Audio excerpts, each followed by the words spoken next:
Hey, it's your boy, Sergeant Hooked on Heroes, hitting you with another brand spanking new video. Just a minute here, don't mind me. For Power Month, hashtag Power Month, happy Power Month to all. For the most badass moments in Power Rangers each season. Just finished recording my one on Operation Overdrive. Definitely check that out if you haven't watched this one.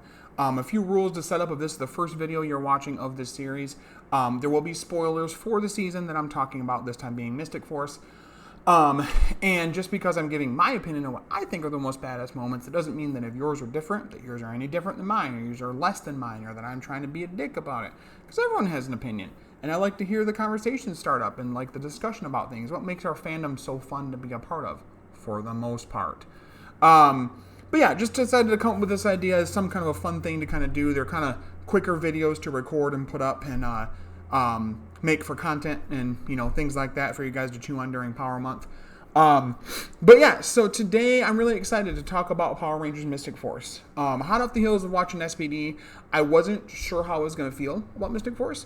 But I really started to love it, like pretty quick into it. I think first off that the theme song isn't my favorite, but I can definitely stand it a lot more than the Operation Overdrive theme song. But I really like the idea of magic and how it's utilized in this world. I like that there's this whole place, Briarwood, where these mysterious things have happened and that some of the townspeople probably think something goofy's going on, but just kind of go, you know what, I'm not going to be a part of that, and I'm going to let that shit be over there while I'm alive over here. I like the setup of the Rock Emporium, you know, the music shop where the Rangers, you know, gather around to work at and everything.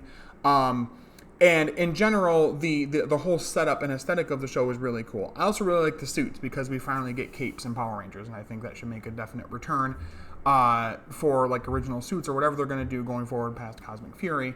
But anyway, so Mystic Force has a lot of awesome defining badass moments. Lots of them that really impressed me and that really, you know, stuck with me after years after watching it. I will say that it didn't quite stand the test of time in terms of overall memorability, I guess you could say, as SPD and Dino Thunder for me personally.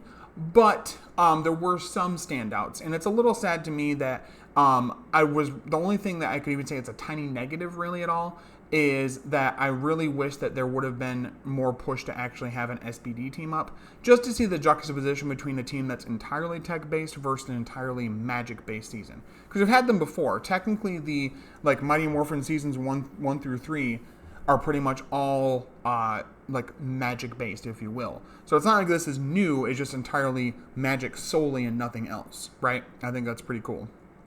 But yeah, so, badass moments for Mystic Force. The one that sticks out for me is actually a moment within the Dark Wish storyline. If you don't know, Dark Wish was kind of a movie set up within Mystic Force where the Rangers essentially are getting kind of a little too big for their britches in terms of magic, kind of doing some goofy shit they shouldn't be with it, whatever. And essentially, Gingy's lamp gets taken by one of the bad guys, and they end up making a wish that good magic doesn't exist anymore. So that breaks their connection to the Morphin Grid. They're not able to transform anymore, and the world warps into this, you know, dark version of itself where good magic doesn't exist. And even if anybody is like playing, like we find, is it Toby? Is that the guy that works at the Rock Emporium? That's like their mentor, kind of, or not really their mentor. Anyway, I think they find him at one point like playing a little like music box, and he gets like his ass kicked by a bad guy just because of it. So it's a really cool, I think it's a 4-parter, I want to say. Not only for what it does in terms of the storyline and kind of like putting the, you know, kind of knocking the Rangers down a peg a little bit, but also for a few things. The one thing being the team's determination to get their magic back, and when they realize that, yes, they want it back for themselves to be able to fight, and to save people. Like, that's what it is, like, at the core of it. Like, sure, it's nice to have it extra to be able to make a chore easy and stuff like that, but they also want to do the right thing. They want to be able to help and save people, and they feel like they can't do that without their full magic back. So they go on a journey to find the Tribunal of Magic, and the Tribunal of Magic are a bunch of dickheads who literally turn them away and say, fuck off, basically. and say, nope, we're not doing it. You guys aren't worthy. You guys lost it for a reason. You don't deserve it. And they keep on fighting regardless. After this, they get sent back to the normal world, well, the dark wish world, and are fighting the, bad guys and stuff like that as best they can without their powers. And they impress the tribunal somehow, and they're granted their magic back. It's a really cool moment to see them. I really like it in a Ranger season when, like, their powers are messed up, or there's just this moment where they decide to just jump right in and try to fight and help people regardless of their own personal safety. That's like a core superhero trope that we don't get to see a lot. Certain Marvel movies kind of play with this a little bit, where we see them saving people or keeping someone safe, or, there's a family that, building's about to crush them and they get them out of the way or whatever. But it really means a lot to me in anything, Rangers, Rider, Sentai, whatever, when we see the team actually being heroes saving the people. That's a really big part of it that I think we sometimes lose sight of sometimes in light of, like, storyline things. And, sorry, I was about to drop my fucking microphone here, goddamn. In terms of narrative structure, or like the next debut of a villain and blah blah blah. We also get the debut of the Mystic, Mystic Legendary Mystic mode or whatever, and that's a really cool team-wide power-up. I love seeing team-wide power-ups in Power Rangers. We don't get it a lot past this season, honestly, until like Samurai, basically, if I remember right. Or really until technically Megaforce. But it's really cool. I really like the Legendary Mystic mode, or Legendary Mystic Ranger, whatever the fuck it's called. Is really cool, and a really awesome moment to see them knowing that full well they could die, still wanting to put their lives on the line to save people regardless of having their magic. Yes, they're granted their magic back, and I understand that, but they have to fight for a little bit. They kind of learn a little bit. They're knocked down a peg, and the whole team really, like, fights hard and actually, narratively, their character arc goes up a peg, and they end up, moving farther in their character arcs. So I really enjoy it. Mystic Force is a really good season for things like that. Other miscellaneous runner-up moments, I would say probably the debut of the Mystic Force Battleizer for the Fireheart Battleized Ranger, or whatever the hell stupid unnecessarily long name they call it, for Nick's Battleizer, just because it's such a fucking cool design. And the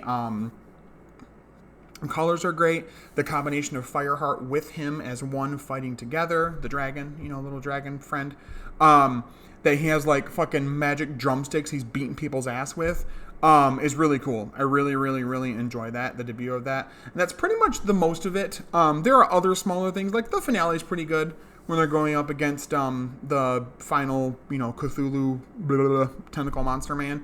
And they, I believe in magic, magic, magic. And like the whole city says it with them, and they see that they're the Rangers and they fight.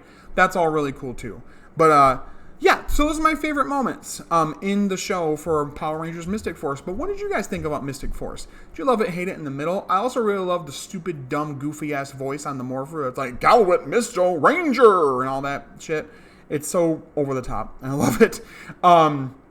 Let me know in the comments below. Love it, hate it, in the middle. Your own badass moments about Mystic Force, and overall how it did things. I know I said before there wasn't an SPD team up. There was technically an SPD crossover, but it was just basically Gingy finding Piggy on Earth, and that he was he mentions he's one of the first aliens to be there, but that more are coming, and that, in however many years from now, by the time of SPD, that the whole Earth will be populated with aliens here. So it was cool, but again, I wanted to see the teams, not just Piggy. The only reason they did that is because Piggy and I believe the one Goblin character in Mystic Force are played by the same actor, I'm pretty sure. But anyway, but yeah, so let me know in the comments below what you guys think about my own badass moments that I just talked about, or what your own badass moments are. I really appreciate all the love and support I've been getting some decent views, comments, things like that, people subscribing. I really, really appreciate it. Power Month so far has been a lot of fun for me as a content creator, creating these awesome videos for you. But thank you guys so much. But until next time, stay hooked on heroes. I'll talk to you later, and may the power protect you. Happy Power Month. Bye-bye.